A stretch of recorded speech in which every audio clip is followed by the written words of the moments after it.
Hi Bunkies, it's me, Grambo again, and I am so excited. I wanted to tell you my thoughts about the underpants bomber. Well, get rid of the lawyers, waterboard him for a while. If that doesn't work, take a bunch of that same material, wrap it around his balls, and set him out in the middle of a field and have a pump here to detonate it. And if he doesn't tell him, if you don't talk in 5 minutes, the last thing going through your head is going to be your nuts. Into them.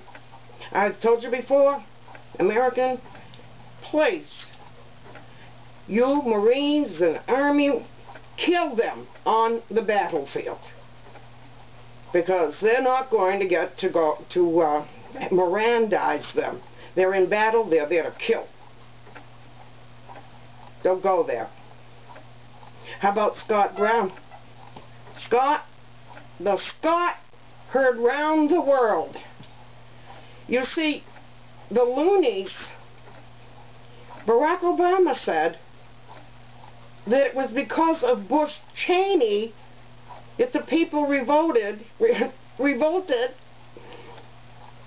and elected a Republican senator in liberal Massachusetts.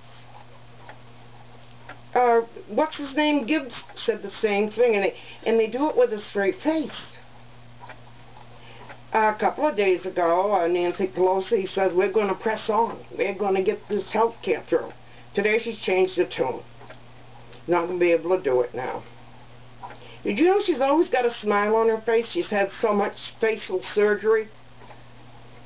She looks like she's been in a wind tunnel 24/7. You know, and I swear, if she came to your house to tell you that your mother had died, she could not smile. So you see, she can't not smile. And one sign when a person is lying, one obvious sign is they blink a lot. Watch your eyes next time. Tiger Woods. I heard today that he's in rehab for his sexual addiction. They have to live in cabins, and they have to clean them, and they have to clean their own toilets, but not Tiger. He has his own cabin, maid service, and he really doesn't want to be there, and if he doesn't, he's not going to learn anything. But the thing is, when these men get these sexual addictions, that's a disease. If it were a woman, she'd be a whore. Come on, people.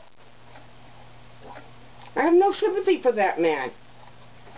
He made so many. You've made poor choices in your life.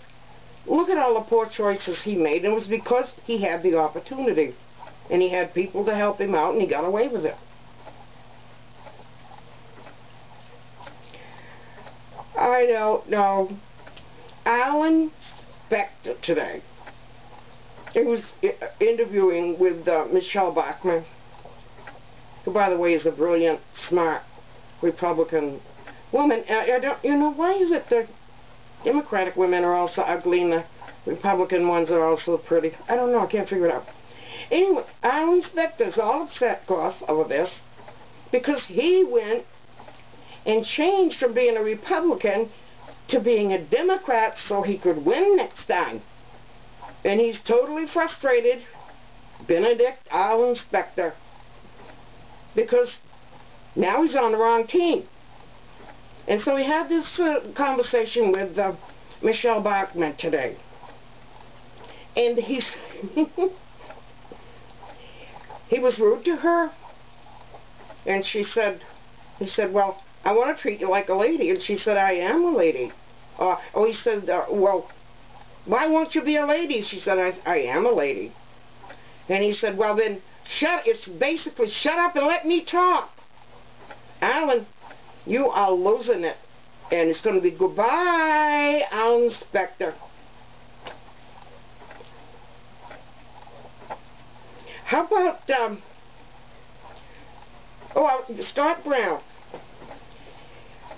Even one of my own nephews was writing and trying to pick apart something he said in his acceptance speech in all his excitement, and he had just won the election of the century practically, except for Truman. And so my nephew's complaint was, wanted to draw my attention, he had written on Facebook, to things that Brown had said in his acceptance speech in all his exuberance, which meant nothing. I watched it all.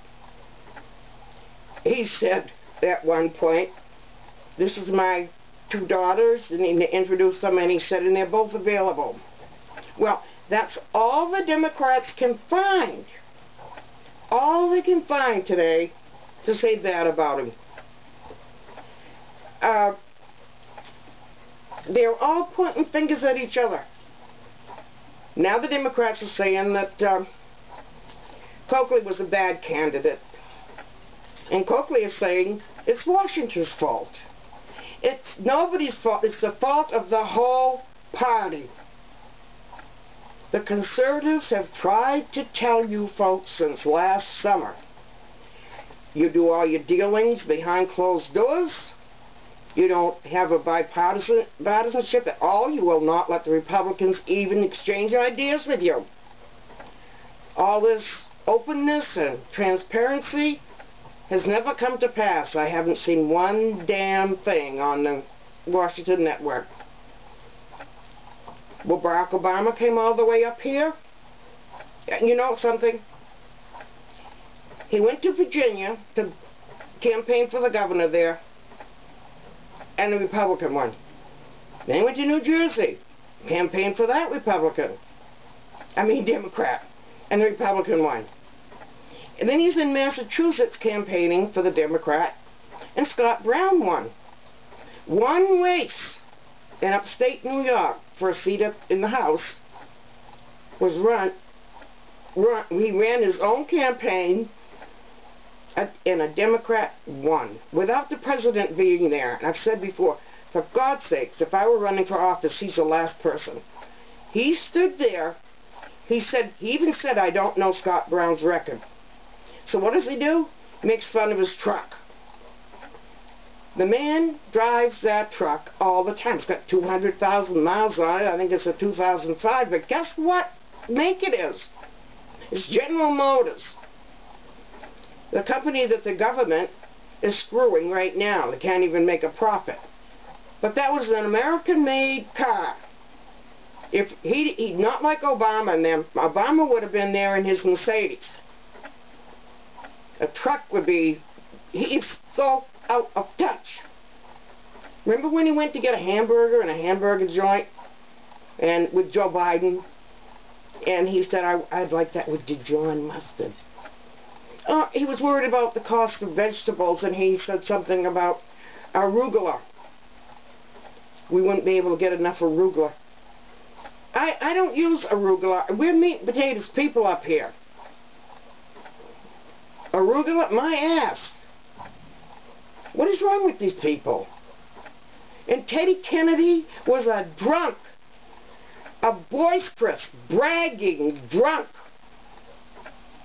who drove his car off a bridge upside down in the middle of the night with a young pregnant woman in it, saved himself, didn't call for help, got his lawyers around him, and reported the accident the next day. By then she had suffocated in the bubble of air. What do you suppose she went through? And what do you suppose her parents went through, and still are, if they're still living, of what their daughter had to go through at the hands of this coward, cheating, drunk? I'm glad. That's not enough Kennedys, though. Rhode Island, get rid of the boy. Pray for our soldiers and the people in Haiti. Night. Whoops, whoops.